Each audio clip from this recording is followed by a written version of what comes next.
Hello, everybody. I'm Francesca, and I'm so happy that you've joined us here today.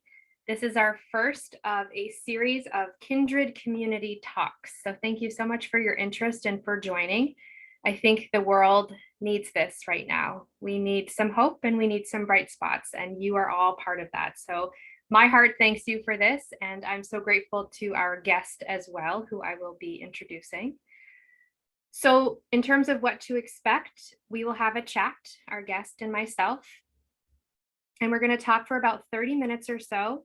And that will include their backstory, as well as strategies for maintaining energy and passion for their work, and any current projects that they'd like to share about. You may use the chat function to submit any questions during this time. And then following that portion, I will turn off the recording and we will have an after party for people who are live with us, and we can have more of a back and forth discussion then. So the goal of Kindred Community Talks is to have engaging conversations with practitioners who I admire. I admire them as people, and I admire the work that they're doing in the world. And I truly, for my own curiosity, want to be able to pick their brains. And I have no doubt that you will appreciate it as well. So without further ado, I would like to introduce our guest, Dina. And Dina is a Western Massachusetts-based end-of-life navigator. She is a burial shroud maker and a practitioner of radical kinship. She is the founder of the Northeast Death Care Collaborative, a hospice program board member, an elected cemetery commissioner in her small town, an author, and a propagator of Phones of the Wind. And you can learn more about her work here with us and also on her website, which is her name, dinastander.com. Welcome, Dina. Hi, everybody. I'm overjoyed to be here with you today. Thank you so much. So before I jump into your backstory, is there anything else you want to share about your current work that maybe I didn't mention or you wanted to go into a little more detail about from your bio? Oh, geez, Louise. So, my current work is really about whatever comes up in the day to day. So, my phone rings, and it's been in all of my work in end of life. The work comes to me through the phone mostly. The phone rings and you pick it up, and someone says, I'm losing someone, or I have big decisions to make because I've had a diagnosis, or do you know how I find out about? Or I'm thinking about training as a doula. What do you think I should ask? So, my present work is varied and lovely because of the way it connects me with people in this work. That's beautiful. Thank you. And thank you for making yourself available for that and for the myriad questions that come through, I'm sure. So, can you share with us a story of loss or change that taught you something profound and led you to where you are today? I came into work in end of life as a funeral celebrant very unexpectedly. And I had been officiating wedding celebrations with people for many years. And I was asked to do an end of life celebration for the person who was the very important person in my life, who wasn't my parent. And I was experiencing large grief for the first time. I hadn't had a loss like that in my life. And um, in Jewish tradition, uh, funerals happen very quickly after a death. So I had 48 hours to gather myself and figure out how to stand up in front of people and grieve together. And that was like a giant doorway into everything else that I've done since. And so I became a hospice volunteer, and then I trained as a hospital chaplain, and I did social work with elders to learn more about aging in my community. And I became a burial shroud maker, and finally trained at UVM as an end of life doula. All of these things sort of in a succession, um, opening up to more learning about myself and more learning about being with life and loss. So that one moment of stepping up in front of people and and being open about grief, about being terribly sad and having this loss I didn't know how to make sense of, um, opened the doorway into everything else for me. I imagine that was a lot for you to hold. And I admire that when you're reflecting on it, you said something about, grieving together. So you had the honor of organizing this event and guiding people through in a way, yet this was also your loss. So you were holding space for your grief and their grief simultaneously. Yeah, and learning all the time. And in fact, I think that the way that that's I haven't had this thought before. Thank you for helping me connect this. So having to come into an intense experience of loss kind of very publicly, there were 600, 800 people. There were a lot of people. It was a big space, and it was full, and she had been an important person in her community. And so, and I didn't know them, right? So, and they didn't know me for the most part. And but having to walk into that space, so feeling so raw myself, um, made me want to learn about how we do this, and also made me realize that there's, in those moments when we're with people in ceremony, um, and in grief, there's no real separation. I mean, everybody had their own story of their relationship with this person, but but to open myself to being in a grieving space with them, it because I began my end of life work that way, it's always about what do we share. So every time I open a door into a relationship with people at end of life, it's what can we learn together? How do we do And this? none of us is spared loss, grief, suffering. And also, not being an expert, because I have lots of skills for coping with this stuff. I'm not an expert at your grief. Your grief is new to me. You're lost. What this is always new. And I think that's also really been an important learning experience for me to come into spaces with this openness to what can I learn from being here. And I could envision during that particular event that the rest of the people there knew that you had a strong connection with this person as well. And so you were able to model even and give people permission to grieve deeply, which is not always the case when, as an end of life death care provider, we enter into someone's experience. Sometimes we are more removed than that. We're not personally attached ahead of time. And what a beautiful gift I bet it was to everyone. Thank you.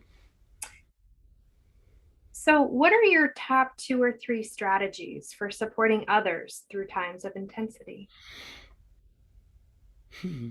One of the really important things I learned in chaplaincy training, was to walk in with carrying as little as possible.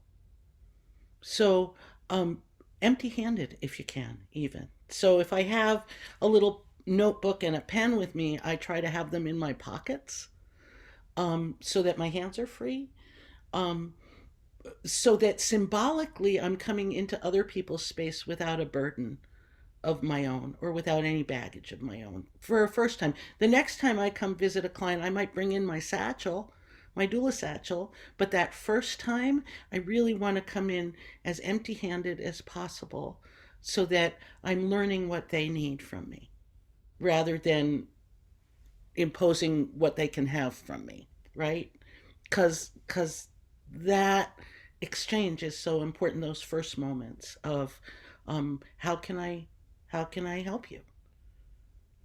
How's it going? What do you need? That really open-ended moment goes better when I have less with me. And I would think that just envisioning myself in that same situation, that requires courage, because sometimes if you have your go-to tool bag or your satchel, as you called it, you feel like, okay, I've got my goods, I have my things, and that leads you to feel a little more comfortable and safe entering in.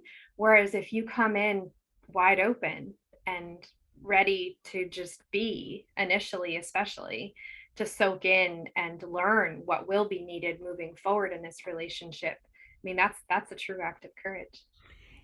And especially now when I don't know about other people, I've learned how to practice online. So I had my first pandemic era client I never met in person. We worked together, connected, went through all this, and she died. And I never met her in person, right? And most of the time when I was talking to her, it was on a tiny phone screen.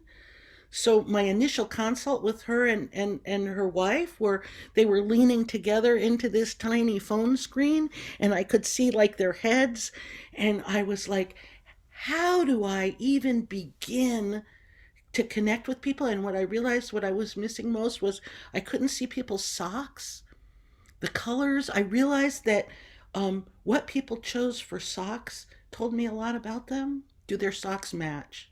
Right? Are their socks always, just black socks? Or do they wear white knee highs? I mean, whatever it is, are they Argyle or are they little foxes? Whatever. But I didn't have this sort of key piece of information about this intimacy of people with their feet. And learning how to um, come in empty-handed when all people can see is yourself from the shoulders up, and convey that openness and that connection. It's been very challenging, but also um, rich. I feel enriched.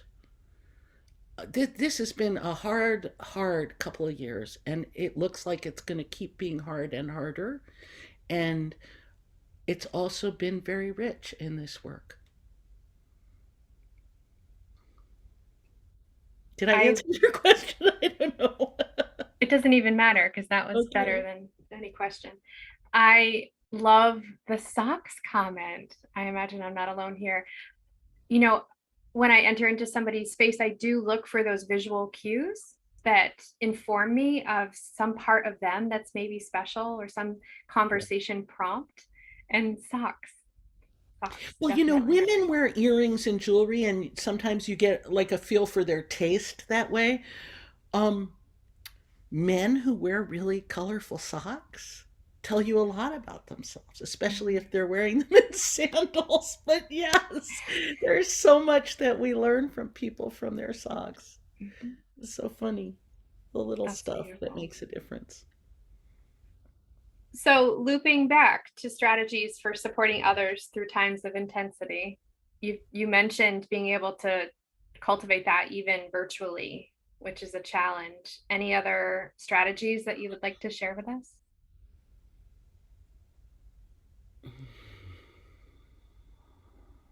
It's never about the things you bring, right? You might bring soup that is so welcome, right? But it was that you thought to bring the soup. It was that you made the soup. It was that you traveled with the soup and offered it. It's not the thing. It's the energy that you do it with. And for maintaining resilience when we're called on so often to deal with things that are really hard, there are the things that help me most, honestly, are fresh air, um, and finding beauty where we are, right?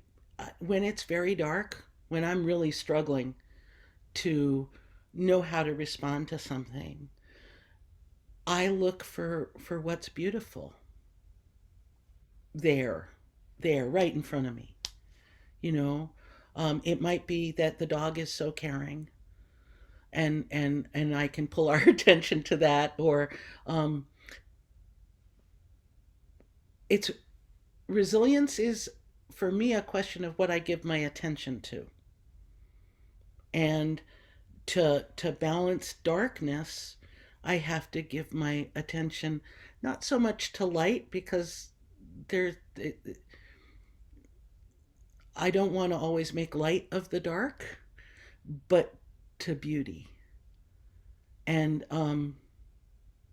so sometimes it's the tone of someone's voice that reminds me, or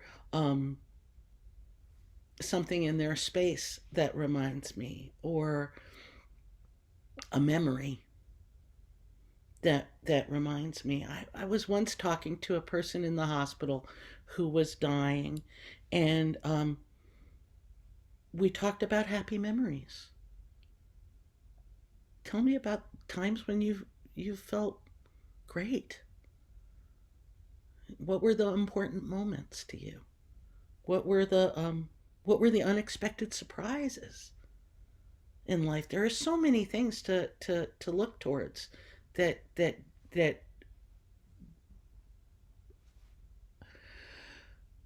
help us stay steady.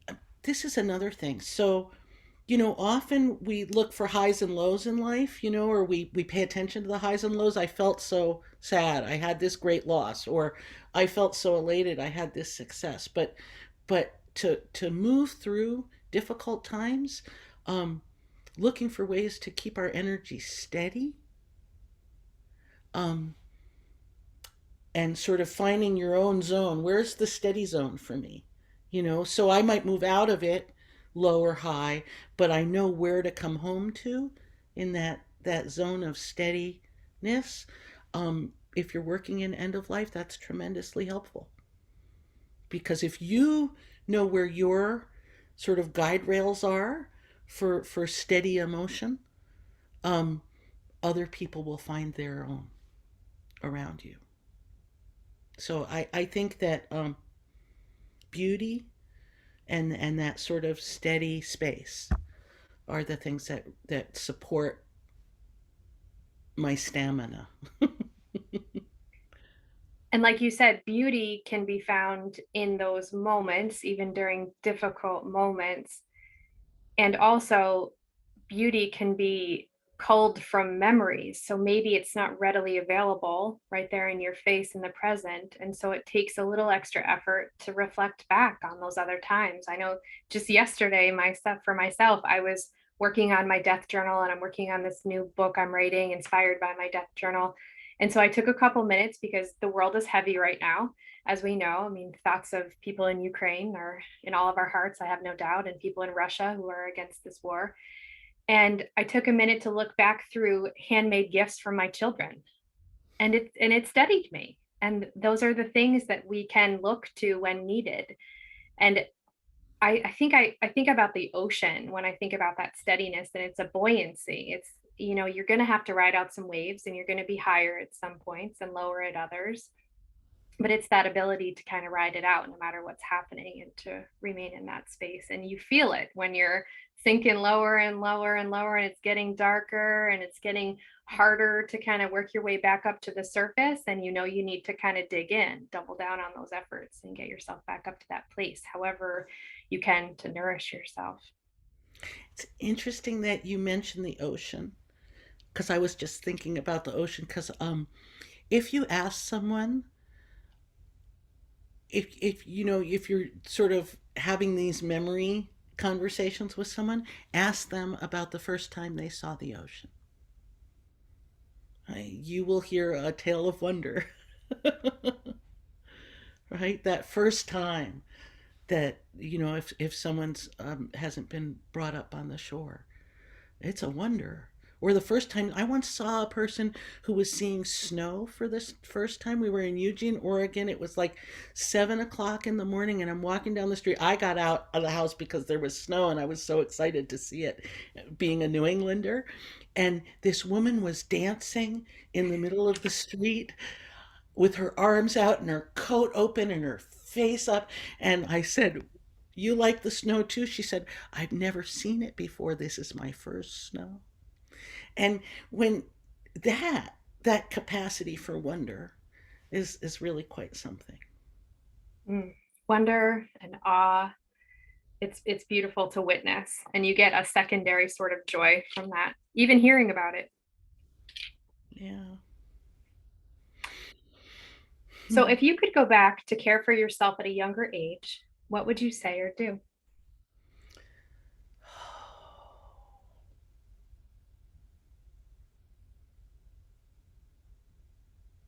That's such a big question.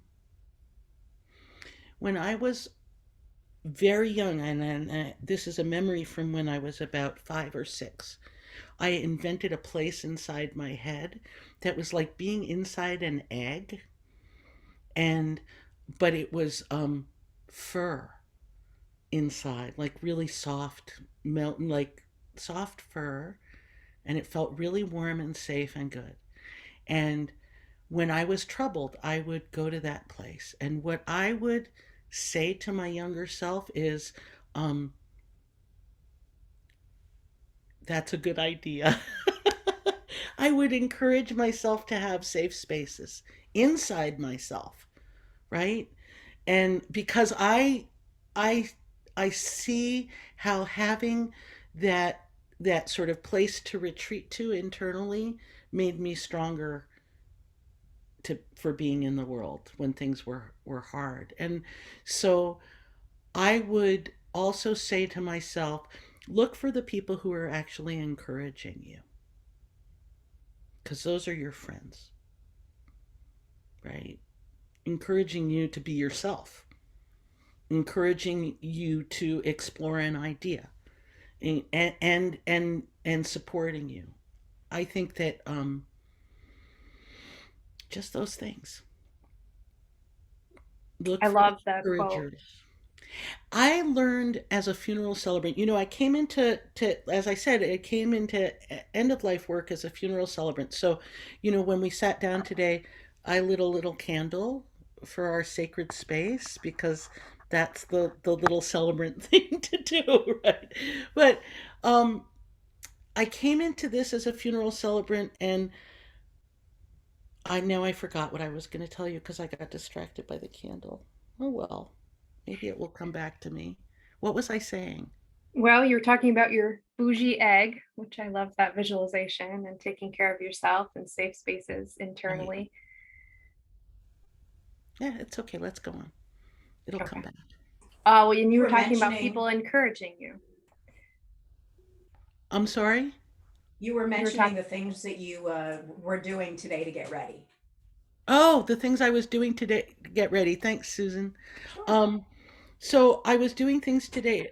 We should move on because it's not going to come right back. okay. Yeah, and you were talking about people who encourage you and surrounding yourself with those people. Oh, now I know what I was going to say. Okay, go. No. So, as a funeral celebrant, one of the things I have seen over and over again, and I'm so glad I remembered to say this, is that people who have been encouraged by the person they've lost, right? So a parent or a grandparent or a teacher or a cousin or whoever it is, if the person who's died has been a real encourager, you see it in the people who have gathered to mourn them. You see this strength in them, the strength in being themselves.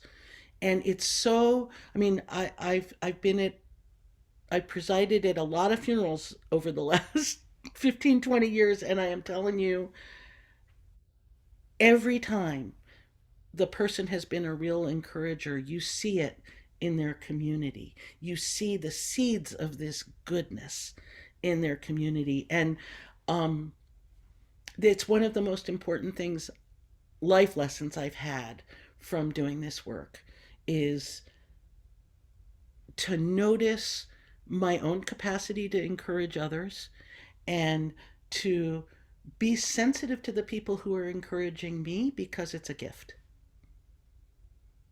Thank you. Thanks everybody for bearing with my older brain. Yes, I mean, lifting people up is just such an amazing act, and it's really not a challenge, and it feeds the person who's lifting up the other person and the person who's being lifted up both.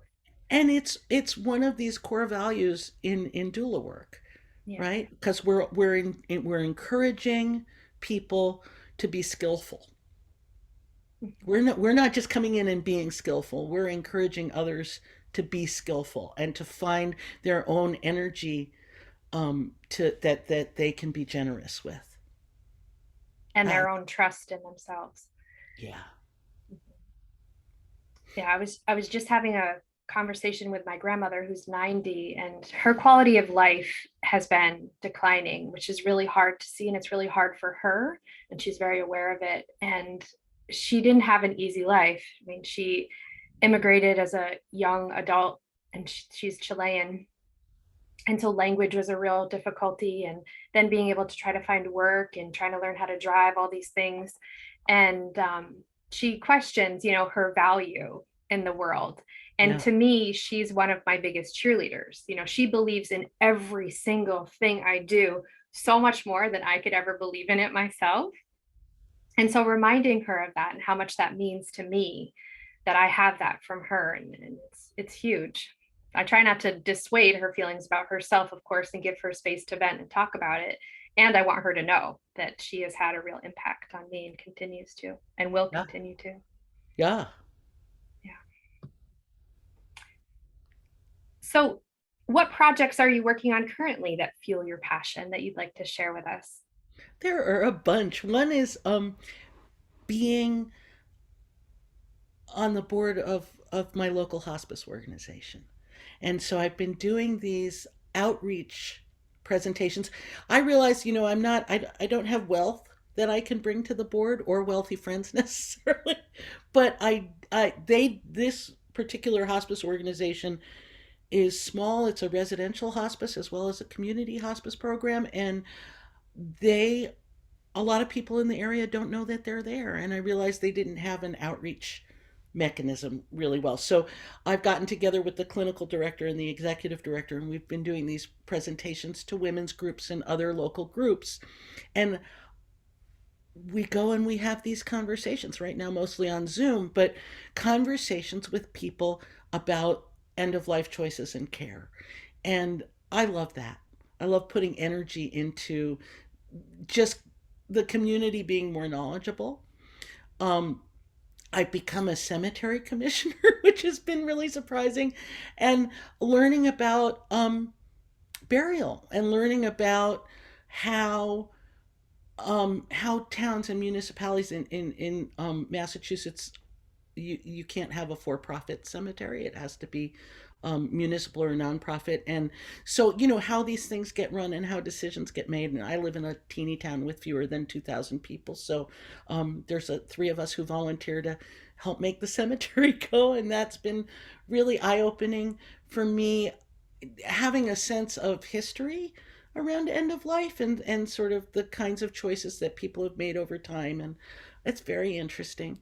And my other projects are the Northeast Death Care Collaborative, which is really about this conversation. It's really about how do we connect more people who are working in different parts of end of life care, to have spaces to connect and have real conversations and share resources and information, and all this generosity, and also cheer each other up and cheer each other on, kind of thing. And the other project I'm working on is the Phone of the Wind. And there's a place on my website, a whole page devoted to the Phone of the Wind, and you can learn more about it. But I've been in conversation with a group in Maryland or Delaware, and I can't remember which, they're right on the border there, who are working on a phone of the wind for their hospice garden, and another group up in Nova Scotia who are working on a phone of the Would you wind briefly describe that for people who park aren't there. familiar? Of what the phone of the wind is, really Yeah, briefly. So it's the so phone of the amazing. wind there was this guy in Japan, Ataru Sasaki, and his cousin died, and his cousin was the person who he loved talking on the phone with about life. They shared ideas, they shared a lot of history, that special person. And when his cousin died and they couldn't talk anymore on the phone, which is what they used to do, he put a phone booth in his garden that wasn't attached to anything. It wasn't wired to the world, but he put the phone there so he could sit and continue his conversation with his cousin. And after the terrible earthquake and tsunami in Japan in 2011 in Fukushima province, he moved it to a hillside, more public place, so that other people could come. And I first heard about this in 2016. I was recovering from surgery. I was bedbound, and I heard this story on This American Life, and I went, oh, I want to do this. I want to create a space where people can come and have the conversation they still need to have with their person. And so I thought about it a lot, and I did some writing I exchanged letters with the reporter who did the first piece about it, and realized I could go ahead and do this. And so I created a portable phone of the wind that I could take to conferences and set up and allow people to have this experience. And there are phones of the wind that have popped up all over the world. A number of them are documented on my web page and if you know of one, and please email me and tell me about it, because I will document it. And there are films about the phone of the wind. There are links to that on the website also. And it's a really remarkable little space for mourning and for connecting that it has just surprised me to be engaged with. And the reason, so I refer to this as a radical kinship project. Radical kinship is a term that was coined by a priest in LA who was working with gangs and getting people to connect and talk to each other and find common ground. And the violence was immensely reduced when people connected where they are. And I started thinking about this, and what would that mean in my life and in my work in end of life if I just showed up to connect with people, without conflict, without assuming conflict, without all that judgment, and what happens when you just connect with people where they are. And for me, the phone of the wind is an extension of this idea, right? Of giving people a chance to connect with their own grief and to connect beyond space and time. It's a funny little space. I also in my creative projects in life have been really interested in booth-shaped spaces. I used to travel with a portable digital photo booth that I could set up in a field at a festival and let people play. I'm just interested in what happens for people when they walk into this little enclosed space that lets them be with themselves. I have the same thought as Noreen. So it's kind of like the furry egg. Coming full circle here. So the furry egg, I believe, has a source in my life from this time that was beamed back to my child self. I'm going to say this on recording, but it's really true. My dog that I live with right now, I believe it's her fur inside the furry egg. She is my heart, my whole heart, this dog. I'm not a dog person, I'm a cat person, and this dog is my soul dog. And I actually believe that the calm I feel with her is that place I went to when I was a child that like it smells like her. Her fur feels like the fur. And I don't know how this happened, but sometimes when I'm snuggling with her, I send that back to my 6-year-old self. That's beautiful. Yeah. Well, Dina, I want to thank you for sharing your stories, your thoughts, your work with us, with the world, with your small community. And people can get in touch with you and support your work through your website, dinastander.com. And we have links to that and all of the show information, Eventbrite and such. And I have a page on my website, which is contemplativedoula.com. So I will be sending out the recording to everyone who was here and everyone who had signed up to be here. And we will turn off the recording for right now and have a little after party so we can discuss more questions together. But thank you again, everyone who has come, and thank you, Dina. One last thing, which is that if Yes. people want information about the burial shrouds, go to my website and you'll find it. And they could purchase them.